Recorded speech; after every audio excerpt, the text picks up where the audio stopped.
Around Comics.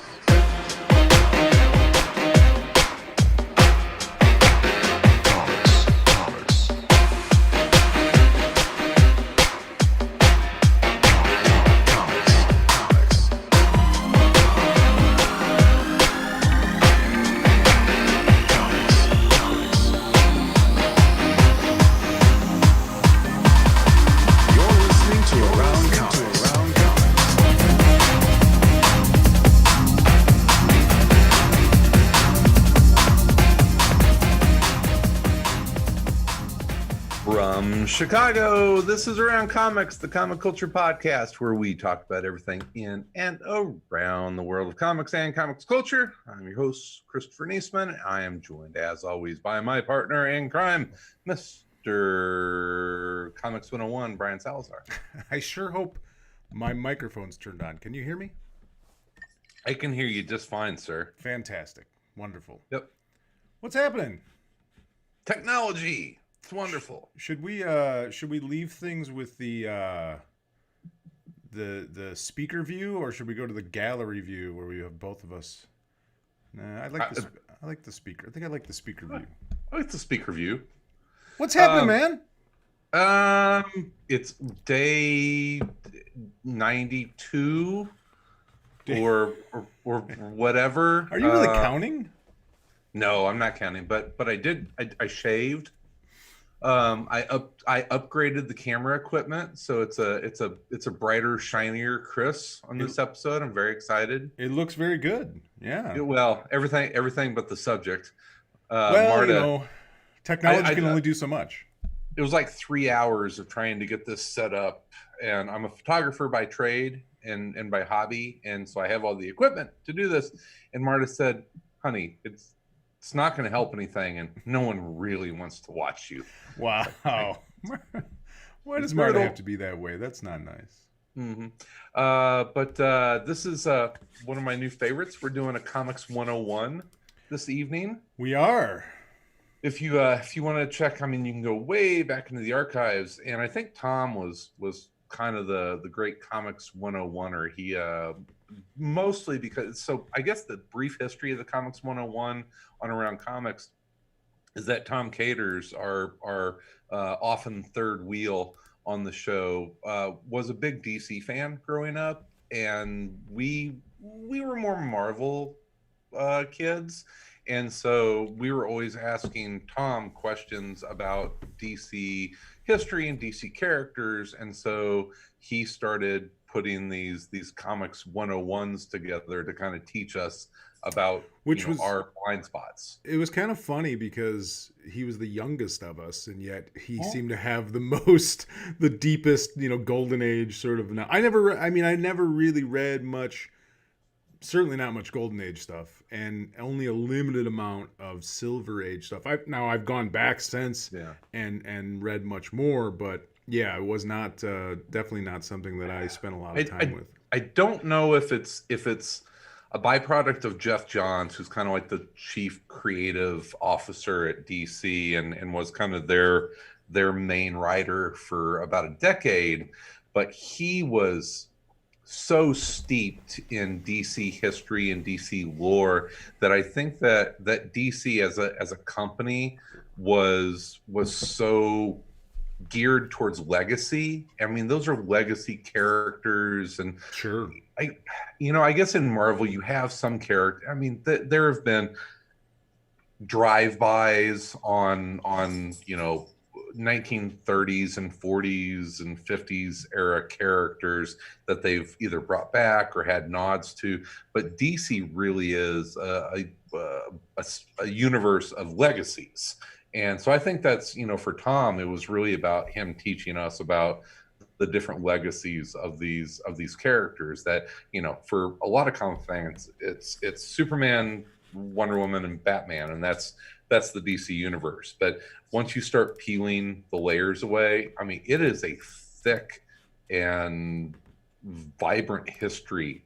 A lot of it, which, we may get into later, is, a lot of the companies that they bought up. And so there were a lot of characters that they acquired, and they kind of had to fold into the whole tapestry of that universe. Yeah. But But tonight we're going to be talking about a character that has roots in the JSA. We are.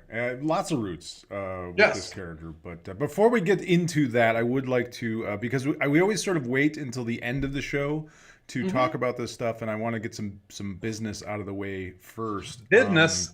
Yeah, just I want to remind people that if you're listening to this podcast on your podcast player on your phone or wherever it is, we do have a YouTube channel. You can watch us record this live. Usually we're doing them live, so you can actually come Faces for radio. Faces for radio, folks. Yeah, I don't know why we decided this would be a good idea, but we did. So we do have a YouTube channel. You can just go to our website, aroundcomics.com, and you can find where we're at on all of platforms from there. But you can watch the videos after the fact on our website, www.aroundcomics.com. Or you can go to YouTube and search for us on there, and you can watch us live. We're always posting. I always post beforehand on Twitter and Facebook links to the live broadcast. So if you follow us on Twitter at Around Comics, or you follow us on Facebook, facebook.com/AroundComicsPodcast, you can get the links there, so you can come and watch the live show. You can get notified of it. I'll just throw this out there that if you post during the live feed a question, we'll probably almost certainly bring it up during Absolutely. the show. Yeah, for sure. Please, we'd love to have people involved and grow the audience. We're just getting started doing the videos. We were always a audio podcast for years and years and years, and doing the video stuff is kind of new to us, so we're working out the kinks. But yeah, we want to grow that live audience and have people sit in and join the show sort of as we go. But so you can, like I said, you can subscribe. Please subscribe to our YouTube channel. It helps us out. Share it with your friends. Also, you can contact us at info@aroundcomics.com.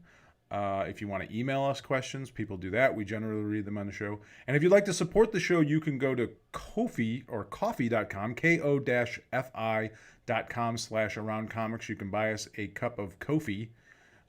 Or you can go to aroundcomics.com/shop, and we have all sorts of gear, shirts, hats, coffee mugs, stuff like that. Official Around Comics merchandise is available there. So just wanted to get that stuff out of the way in the beginning of the show. Because I've been cutting shows short, and Sal's been lambasting me. He's like, Chris, we got to talk about the stuff on the way out. By the end of the 2-hour marathon of crap that we talk about, we sometimes forget. So I just figured I'll start pushing it out there, pumping it out there in the beginning. Get people to. We've already sold coffee mugs, a couple of shirts. So thanks to everybody that's already purchased stuff from us. And I know the supplier has told us, like, there's going to be delays right now. Everything is delayed getting shipped, so it's going to take a little longer than normal to get stuff shipped to you. But please, when you do get it, take pictures of it. Take pictures of you with it and send it to us. We would love to see that stuff and share it. We'll put that on the video feed for sure. Absolutely. That's awesome. Sal. Yes. Edutain me. Edutain you on Stargirl? Is that what I'm here for? Edutain me. I'm ready to sit back and let you do even more of all of the work. So you're ready for Comics 101 Stargirl, as my newly minted graphic goes up there. So yeah, we're gonna do more Comics 101s hopefully. Okay, so Comics 101 Stargirl. Oh, and also I want to throw this out there. If there's a subject that you're interested in that you want to know more about, suggest it. Email the show, post in the comments thread. And there's nothing I enjoy more than researching something that I don't know a whole heck of a lot about in comics. So if you have a suggestion for Comics 101, we will definitely take it under advisement, and it will probably get done. Probably, maybe. And I will take that bullet, Sal. I appreciate it. All right, let's see if I can get this to work now. Unfortunately, my... of course, I've tested this 4 times, and it worked fine. And then I test it now, and it doesn't want to work, of course. But let's see. There we go. Okay, so Comics 101 Stargirl. Courtney Elizabeth Whitmore, a.k.a. Stargirl, was created by comic book writer Jeff Johns and artist Lee Moder, and first appeared in Stars and Stripe #0 in July of 1999, as we see there. Uh, Johns has said in the past that he created the character after the loss of his sister Courtney in the tragic explosion of TWA Flight 800. He wanted a hero for young girls that was not a sidekick and someone that they could grow with. We meet Courtney after her parents have divorced and they've moved from sunny California to Blue Valley, Nebraska. And she's not really exciting. Thrilled about it. Yeah, she's as you can imagine, a teenage girl is not really thrilled about moving to Blue Valley, Nebraska. She's the new girl in town with a new school and all new problems, including her new stepfather, Pat Dugan, who she despises. One day, while rummaging through her stepfather's things, she happens to find a Star-Spangled costume and realizes that Pat Dugan was once a superhero sidekick named Stripesy, the sidekick to the superhero, the Star-Spangled Kid. And you're probably wondering, okay, who the hell is the Star-Spangled Kid? Well, the Star-Spangled Kid, a.k.a. Sylvester Pemberton, was created by artist Hal Sherman and writer Jerry Siegel. You may have heard of that guy. He co-created Superman. Are these old timey comics? These are Golden Age comics. Star-Spangled Kid first appeared in Star-Spangled Comics #1, which was put out in 1941. So yes, this is the Golden Age. Oh God, Chris went old timey on us. Good Lord, they're old timey comics. Chris has got a new toy. We're gonna talk about the Star-Spangled Kid. Yeah. Wow. Yeah, so the Star-Spangled Kid. Attention, ships at sea. This is the old timey radio network. How do you expect me to? No more. Do this job? I promise. The Star-Spangled Kid was a unique character. He was the first kid superhero who had an adult sidekick named Stripesy, who was the Pemberton family chauffeur, Pat Dugan. Star-Spangled Kid and Stripesy fought bad guys, especially Nazis, in the Golden Age of comics, helped by the power of the Cosmic Converter Belt. Now, what is the Cosmic Converter Belt, you're probably wondering. The Cosmic Converter Belt was created by Ted Knight, the original Starman, who was created by Gardner Fox and Jack Burnley, and first appeared in Adventure Comics #61 in 1941. Ted was a brilliant astronomer and engineer. He used his talents to isolate a unique form of cosmic energy generated by starlight and harnessed it through a device he called the gravity rod. He adopted the name Starman and used the gravity rod to fight crime, defeat Nazi saboteurs as part of the Justice Society of America. After a time, Ted decided to give the device to a younger member of the Justice Society of America, the Star-Spangled Kid. The Star-Spangled Kid, along with the help of Stripesy, modified the gravity rod, and now it was called the Cosmic Rod. And I'm not really exactly sure how that change came about, but it did. It turned into the Cosmic Rod, and they turned it into the Cosmic Converter Belt, which he then used to continue their crime-fighting escapades. He felt it was more, useful to him as a belt as opposed to a rod. And my guess is at the time, just that kind of stuff was maybe falling out of favor. They didn't want him to carry something around all the time. It was probably just some sort of, off the cuff reason for doing it, but they changed it from a rod to a belt. They didn't like the fact that he was using his rod. He was holding a rod all the time. Pemberton, where was I? Pemberton went on to become the hero Skyman eventually and established the group Infinity Inc. Really? In the 80s. Okay. Yeah, was that Roy Thomas? I think so. Yes, I believe it was. Yes. Yeah. That was not to jump in too hard, ahead. But that's when they talk about Infinite Crisis or Crisis on Infinite Earths. Roy Thomas was a comic book historian / writer / editor, super nerd. And it's super nerd. And I think he had just started Infinity Inc. And then the DC brass decides to reboot the entire universe. And Roy Thomas was doing actually some kind of cool stuff at DC. and he said if he had had the power, he would have he would have killed the baby in the crib that was Crisis on Infinite Earths, because it ruined all of his storylines. Yeah, well, I mean, with Roy, like to me, he was the first super fan that was, a major writer and then editor of Yeah. comics, and he He was loved the Mark that. Wade. He was the Mark Wade of his time Yeah, in a lot of before ways. that, these guys were just writers and artists, and Yeah. they weren't necessarily comic book fans. But he grew up loving comics, and then he, at a very young age, got into it, and he kind of created that canon. There was no legacy for Gardner Fox to be nostalgic about. Right. Yeah. Well, unfortunately, Pemberton went on to become Skyman, but he did tragically die quickly after establishing Infinity Inc. It was in a battle with Solomon Grundy, and it ended up leaving the Cosmic Converter Belt in the hands of his trusty sidekick, Stripesy, Pat Dugan, who kept it and had it in his stuff until it was found one day by his bratty stepdaughter, Courtney, while she was rummaging through his things. So that brings us back to Courtney and her origin.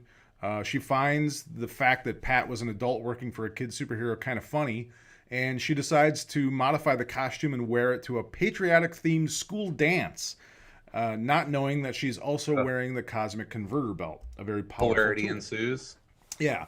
Well, of course, I mean, what high school dance doesn't have, costume bad guys break in and try and hurt everyone? Especially in Nebraska. Especially in Blue Valley, Nebraska. Blue Valley, Nebraska surprisingly had a lot of costume supervillains, but I'm shocked. yeah. So, of course, things go sideways when these mysterious costume bad guys attack the school. Courtney is sort of flung into the role of being a superhero, and she quickly tries to save her classmates. Realizes, now that she has this cosmic converter belt, that it's, allows her to do some crazy stuff, but she's really not good at it yet. Luckily, her stepfather, Pat, had been thinking about getting back into the superhero job himself, and he happened to have built this gigantic robotic exoskeleton that he called the state of the art, battle suit. Yes, he just happened to have that in the garage. Well, to be fair though, like there was a pretty good history of him being mechanical. Like he would help. He was a chauffeur initially, and then he took care of the Star-Spangled Kid's cars and vehicles, and he built stuff. He is, I believe, he did help him convert the cosmic rod into the cosmic converter belt. So there is some history of him being very plausible. Handsy. Yes, sure. As far as comic book stories go, it's comic book plausible. Yeah. So they save the day, and he's obviously upset with Courtney because she took his costume without him knowing it, and all that stuff kind of gets sorted out, and he realizes though that she has an affinity for being a superhero, and also he kind of figures that he can't stop her, so he decides the best way to try and protect her is to be her teammate, to be her sidekick again. As much as he doesn't really want to be a sidekick again to the Star-Spangled Kid, he kind of agrees to, because he doesn't want her to get hurt. And I think there's also that sort of stepdaughter thing where he tries a little too hard because he wants her to like him. You're not my dad. Have I met your dad? No, you're not my dad. Oh yeah. That's I mean that's in the beginning of the series, that's a very typical thing. It's she can't stand him, and not my daddy. Yeah. But so they team up, and she takes the mantle as the next Star-Spangled Kid, and Stars and Stripe is born again. So they go on a series of adventures, and they're battling people in Blue Valley. And as we said, it seems like a lot of bad guys are in Blue Valley, and there's some, Johns sort of writes in some reasons for that kind of thing. But the series did end after only 14 issues. It does deal with Courtney trying to figure out the whole superhero job on the fly, while also dealing with being a teenager, her stepbrother, and also the legacy of being the Star-Spangled Kid. It's kind of, and I hope this comes out the right way. The series was maybe a little ahead of its time. I mean, it's 1999, and this is basically a YA Absolutely. comic series with a teenage female protagonist. Well, as I said in the beginning, Johns really wanted to create this character, I think, to honor his sister. Yeah, sure. And he wanted, a character that maybe also honored the legacy of DC Comics, which he loved so much. So two things that he's very passionate about, he put into this character. And yeah, like you said, it's a little ahead of its time because he wanted a character that wasn't a sidekick, that was a teenage character, a female character that was the lead of this book.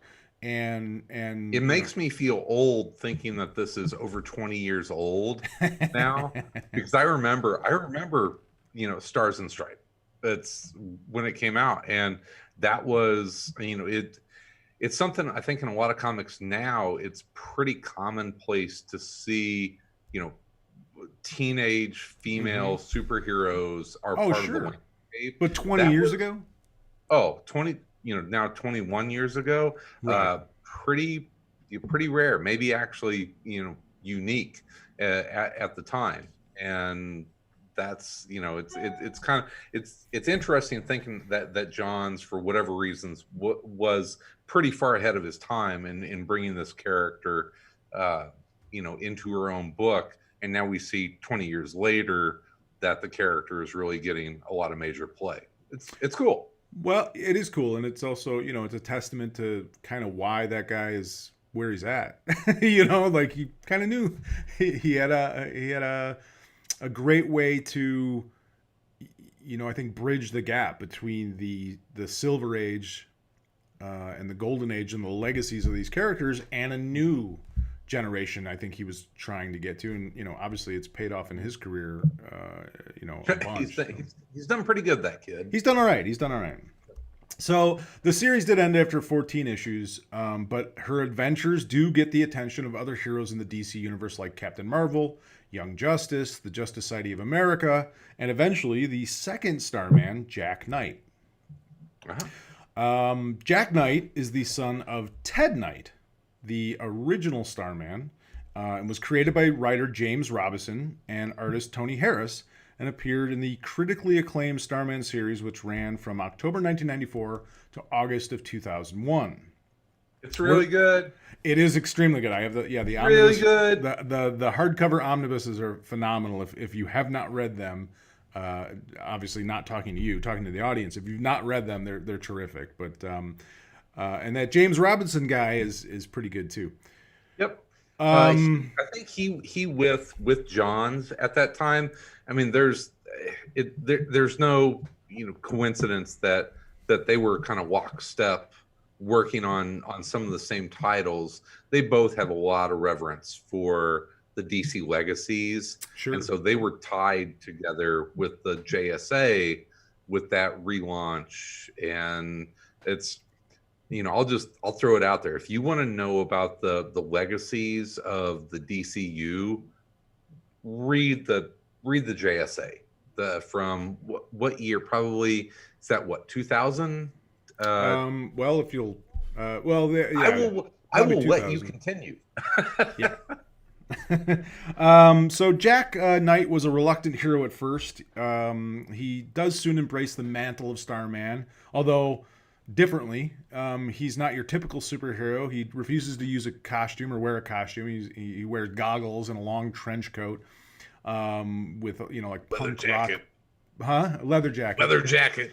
But he does follow in his father's footsteps, creating the Cosmic Staff, which is an upgrade from the Cosmic Rod, the original one, with many more powers and abilities. And he uses the Cosmic Staff to protect his hometown of Opal City, and eventually he joins the JSA himself.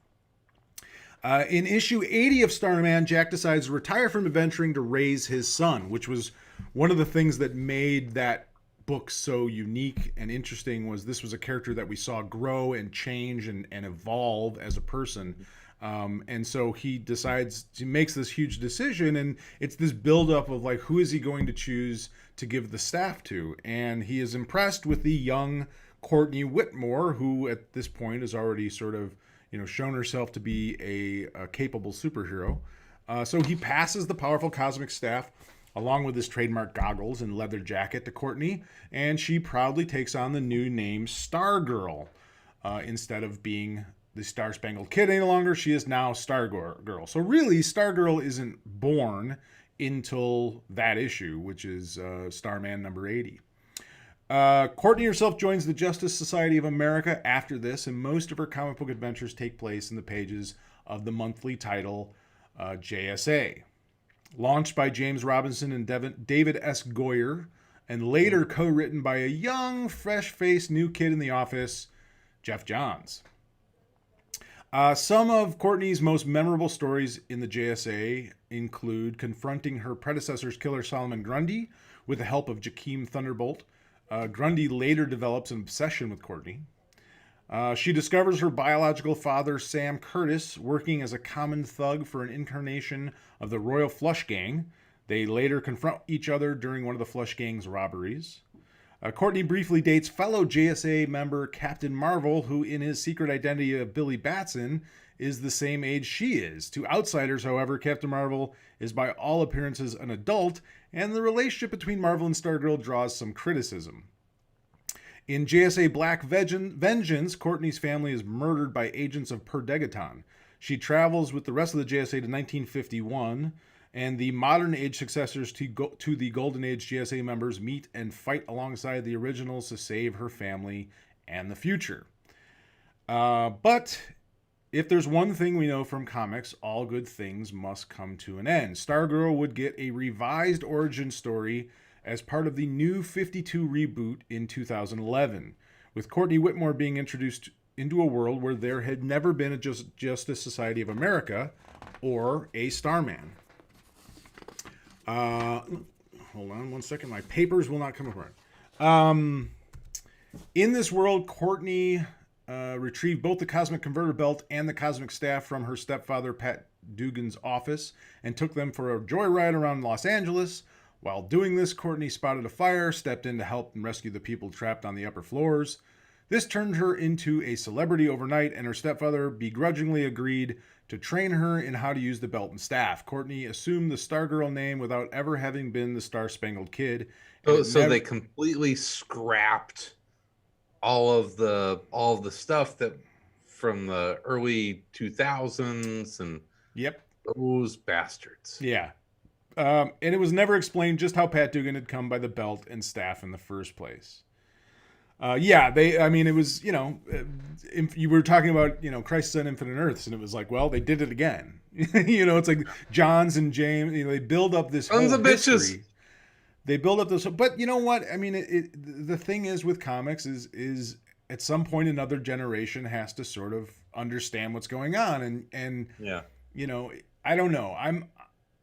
I kind of sit on the fence of it. I love the legacies of characters, but I also understand and appreciate the fact that, well, a new generation should have their own legacies. It can become a quagmire. Yeah.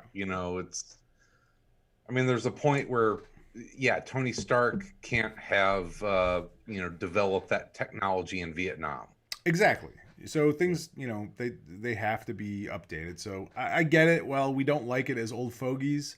It is what it is. Because, that's the thing about this character is that Stargirl should always be like 22 years old. Well, it's been 21 years now. Well, actually, she's a teenager. Well, yeah. Yeah, you know what I mean? Always be like 17, 16. Whatever. Well, that's the Spider-Man thing. It's, Spider-Man's been around for, how many years, and he should always be like, 17 years old. Sure. And you can't tell 40 years of stories about a 17-year-old without them growing, up, eventually. And then at some point, you've got to have the suspension of disbelief and reboot it in some way or another. And with legacy characters, unless you keep passing the baton, that's kind of what you have to do. Yeah, for sure.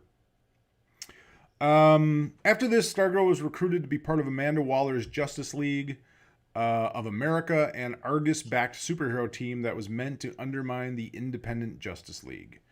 Stargirl eventually quit the team in disgust and briefly joined a new independent group, Justice League United, before disappearing after the book was canceled. She was last seen in the miniseries Doomsday Clock, along those Justice Society of America members who had been removed from the current DC Comics universe by Dr. Manhattan. However, in May of 2020, DC Universe released 13 episodes of a new Stargirl live action series on their streaming service. Former Nickelodeon actress Breck Basinger plays the title character of Courtney Whitmore, with Luke Wilson playing her stepfather, Pat Dugan, as well as Joel McHale from Community as the original Starman. There's also an impressive roster of cameos by Golden Age Justice Society of America characters such as Luke Ferrigno Jr. as Rex Tyler / Hourman, Brian Staff as Ted Grant / Wildcat, and Henry Thomas as Charles McNider, Dr. Midnight. The younger characters who inherit these superhero mantles are also present, but I'm not going to get too deep. I was going to name like a bunch of them, but you can look up that cast. Yeah. So it appears that Stargirl's adventures are going to continue for a while, and although Courtney Whitmore is a relatively and figuratively young superhero, she represents some of the oldest legacies of DC Comics heroes, as well as a very personal one to her creator, Jeff Johns. So there you go. That is Comics 101 of Stargirl. That is pretty much her entire history. Everything that I could dig up and put together for it. I was actually, initially I was like, well, this will be quick and easy and sort of simple to do. And oh no, my friend. Well, what was interesting about it was the legacy part of it, and digging into sort of the history of how the cosmic staff came about, how the cosmic rod was created and changed, and how she carries these mantles of really three different characters. Two Golden Age characters. Like this is going to be easy, and then you have to read 80 issues of Starman. No, I did not have to read 80 issues of Starman. But they're so good. Well, I've read them in the past, for sure, but I wasn't going to go back and read them. Some of those omnibuses are expensive to grab now on the secondary market. How many of them are there? I don't know if I have them all. 5. 1, 2, 3, 5. Yeah. I don't know. I have to look and see if I have them all. I don't remember. It's always like the third or fourth one that get expensive. Yeah. Yep. That's weird. Why? Because everyone gets the first and second one, and then they don't print a bunch of the third and fourth ones, and then they go out of print. And it's like try and buy like the Kirby Fourth World Omnibus, like Volume 4. It's ridiculously expensive. Strange. Yeah. But yeah, it's a neat character. It's a neat legacy. And kind of what we had talked about earlier, that gets to the heart of DC, which it took, I don't know, it took years for me to really kind of appreciate the legacy of the DC universe. And that, you mentioned, it's like, in the beginning, these guys were just writing comics, but then there was a whole generation of writers that, and I'll throw one out there. Alan Moore grew up on these and had a deep, deep affinity for the legacy of these characters. I think it's safe to say in a different way than Jeff Johns did, but still the legacy. He wanted to murder them. Yeah. Interpret it as you will. But still the legacy of these characters meant a lot to that second and third generation of creators. And we're seeing that today in an interesting way, more, onto TV and streaming services, as the characters are being mined for that. Yeah, I actually, I did, like as I was working on this, I did end up watching the first 2 episodes of the Stargirl show. How do you like it? I thought it was pretty good. I mean, it looks great. It was a little, like Joel McHale and Luke Wilson in the beginning of it. it, it's a little jokey. You know, it's Let's trying to be look a a little little. too funny, maybe, or like once again, it's like one of those things like I want to see these characters, but I don't want them to be made fun of. You know what I mean? Like I don't want them to Yeah. necessarily make fun of Starman, and they kind of do a little bit. Like he feels like. Do you remember? Which I love the movie, but the movie Mystery Men Oh, I with love Mystery Men. yeah, Oh, based Ben on Stiller. Ben That's awesome. Stiller. Yeah, yeah. Well, do you Yeah. remember? But Janine but Garofalo. Janine Yeah. Garofalo and who plays the bat or Oh, the big Shameless. The digger. the shoveler The as shoveler. these are I shovel. It's what I do. the shoveler, and then well you have the blue Oh, Hank Hank Azaria. Azaria as the blue Raja blue The, Raja the Blue Raja. something like that. Yeah, Yeah, it's awesome. I love that movie, but Yeah, Mystery Men's awesome. who plays the main superhero guy? Not the Oh, villain, um, but the big superhero, Captain Fabulous or whatever the hell his name was. I can't remember. he was in As Good as It Gets. Yeah, I can't think of his name. But Craig. Uh, anyway, it doesn't matter. that guy. But do you remember how like they played him as he was sort of like this clown, almost like a clueless, egotistical moron? Yeah. That's a little bit how Joel McHale is playing Starman. You Okay. know what I mean? A little bit, not too much, but a little bit. And it's just like, I mean, but overall, like the production value was fantastic. The costumes look great, and it's like it is a Greg very Kinnear. fun Greg Kinnear. Greg Kinnear. Yes. Yes, terrific. It's a very fun introduction to this character. Like she is, you know, it's a typical superhero story. It's this teenage superhero. It's a great little beginning to this character where it follows the comic book to the mostly. I mean, she Pat Dugan is Stripesy. He was Starman's sidekick, and in the beginning you see all the Golden Age heroes fighting. Oh, that's And cool. then she finds the staff, and it's a little different, but it's very. I mean, it's very much. I mean, Jeff Johns produces it, so it's very much the heart Based of, on his of sister. yeah. So he's gonna He's- be pretty hands on about sure. that. I would imagine. So I liked it. I thought it was pretty good. I mean, it's Okay. not really targeted for me. But Are you watching that on DC? The DC Yeah. universe? yeah, DC Universe streaming. That's where it is.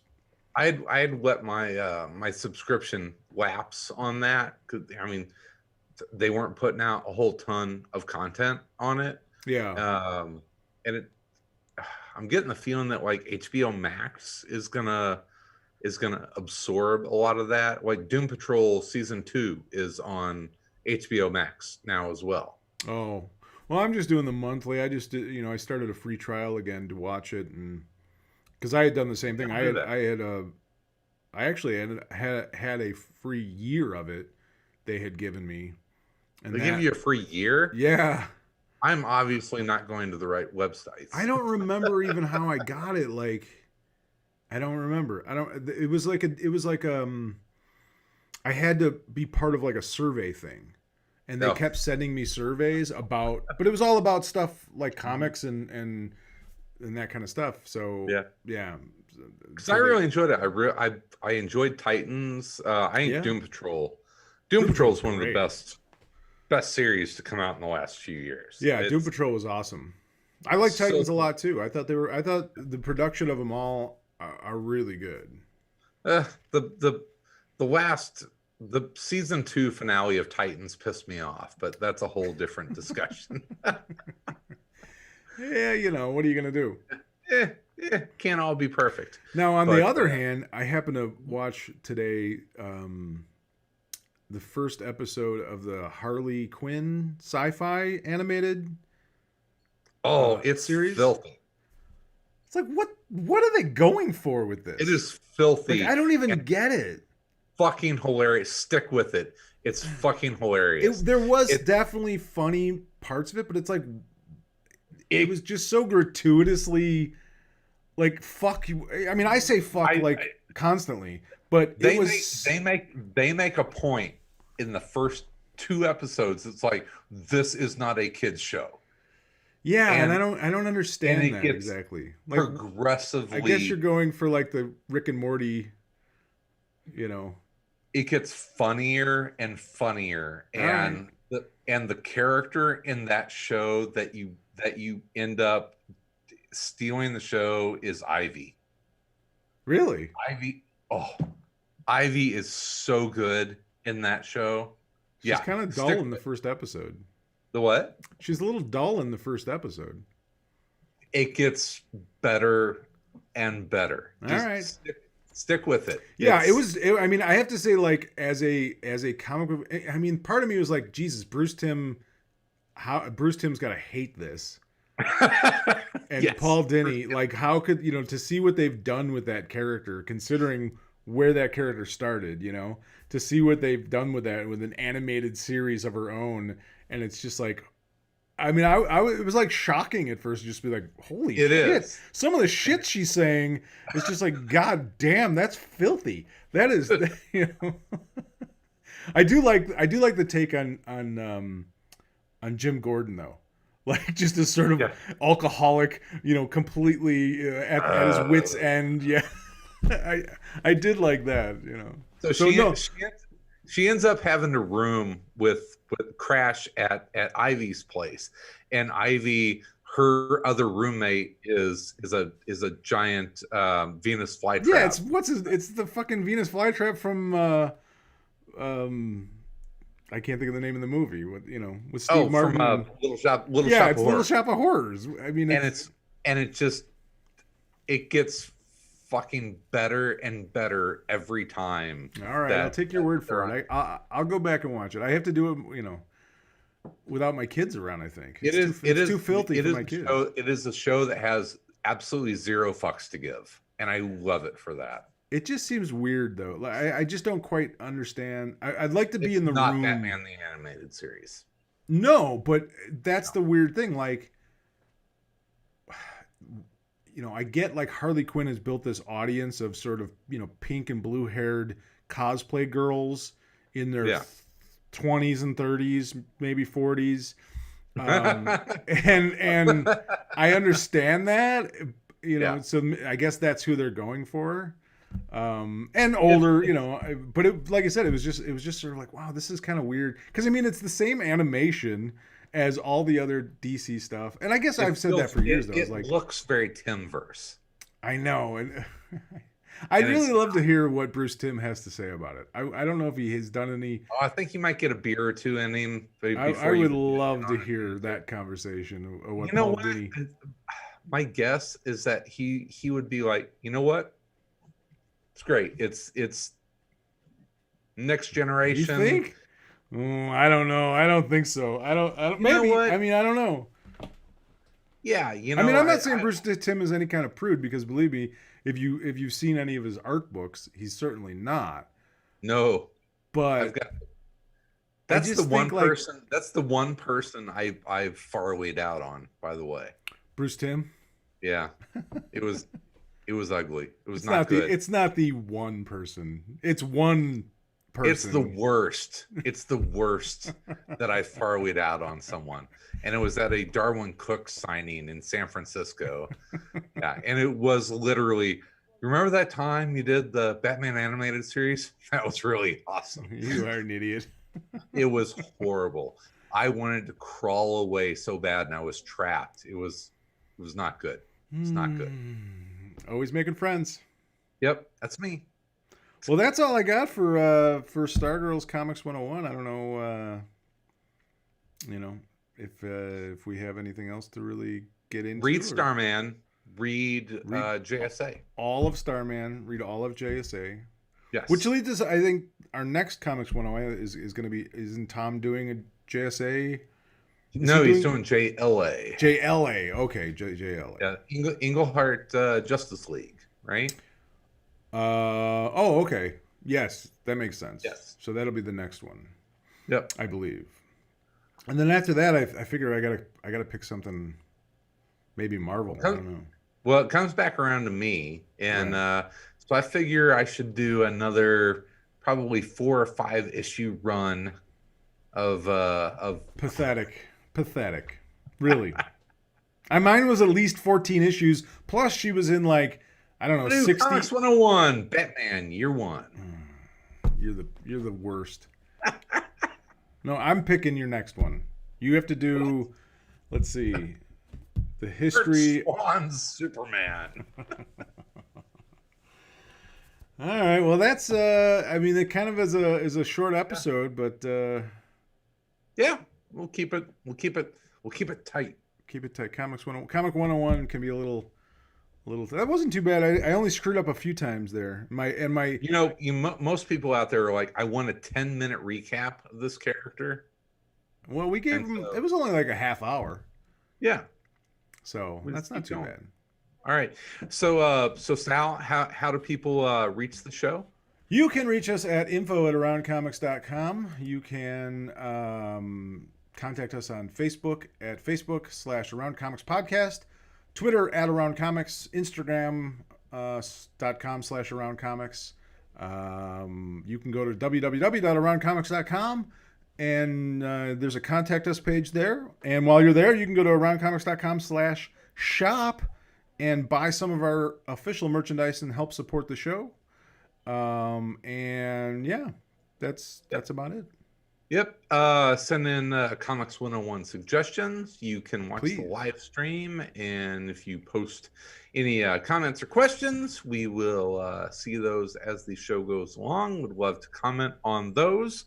And yeah, that's it. So send us some Comics 101 requests, and we'll get cracking on that. We've got some more interview shows coming up here in the last month or so. You can go back in the archive, and we have interviews with Jim Rugg. We had Ryan Brown and Charles Soule on the show. We talked to Tony Moore, Tim Seeley. Who am I forgetting? Tom King. Tom King. Who? Oh my gosh! After Tom is done, we will have fulfilled our commitment. This And is Tom true. King, Yeah, we'll have to get a Tom hold of Tom King King. is coming back with his Comics 101 for Adam Strange. This is true. He did agree to that deal, so we have to hold I him am to it. excited. What? I am excited. You're excited? I Yes, I bet you he's kind of excited. I bet because I mean he is. he has carried the torch for Comics 101, for years, and so I Yep. think I bet he's a little excited to actually do his own So, comics. so if we keep this rolling, will we make him the fourth member of the Comics 101? No, I don't. Well, if he wants to be, that sure. Is he that much of a glutton for punishment? Anytime Tom King. Well, let's see how he does. I mean, who Yeah. knows? He Oh could yeah. suck at it. Jury's out. He could be terrible, and we don't want. It's like, hey, thanks for nothing, That'd buddy. be awful if he comes on and it's the worst. That'd be hilarious in some And ways. we're like, yeah, thanks, Tom. But that was great, buddy. Go write some more comics. Nice. Yeah. Ew. Bad. That would not be All right. good. Well, let's wrap this thing up. We'll be back. We've got some more interviews coming up. We've got more general comics talk coming up. Yeah, I feel like we haven't actually read comics and like talked about any comics that Well, we've read. You threw out a book suggestion for our book of the Century. month-ish, and I don't even think you've freaking read it yet. I haven't. Coffin Bound is our current book discussion that we're all supposed to talk about. So finish reading Coffin Bound Volume 1. I have, and I can talk about it. I tell you what, I'll be ready to talk about this in our next episode. Space Bandits. Oh, I haven't read that. I have to. It's fun. You know what will go? You know what will go along with that? I will talk along with that is Volume 2 of The Weatherman. It's here. I have it. I'm reading it right now. I love that book. Yeah. We should reach out to Nathan Fox. We could do that. That's a Nathan Fox page 1 of one of his books. Artwork. Got this around here somewhere. What are you doing? Where'd you go? Chris left us. I'm looking for my copy of the Weatherman Volume 2. You set up all these lights and the camera and the background and everything, and then you keep leaving. Anything outside of this box is a goddamn disaster right now. Hey, man, it's the magic of showbiz. Nobody knows. It is movie making magic. I have like weights and like wrestling pads over here, and like weird tiger blankets and. Regarding the Weatherman, and we'll get into it. Except there is a horrible part of that series that almost made me put the book down and never come back to it. And don't be such a pussy. It's not even real. But it hurt me emotionally, and that's when I was like, it's a really good book because it made me that upset. So I stuck with it, and it's really good. Although I will say, in volume 2, there's one scene where like I'm reading and I kind of blow past it a little bit, and then I'm like, oh, wait a minute. I go back to it, and I'm like, oh, that's a really sad scene. Oh, so you're a pussy too. Yeah, I am. What can I say? All right, so we've got discussions on that coming up. So check out Coffin Bound, catch up on the Weatherman, read all of the Englehart JLA run. Yeah, if you got a spare minute. And every comic that Adam Strange has ever been in. And you will be ready to listen to our next episodes for the next month. All right, are we ready to wrap this one up, sir? I think that's it. All right. Well, we'll be back later this week talking about something or another. In the meantime, in between time, we'll be everywhere in and around comics.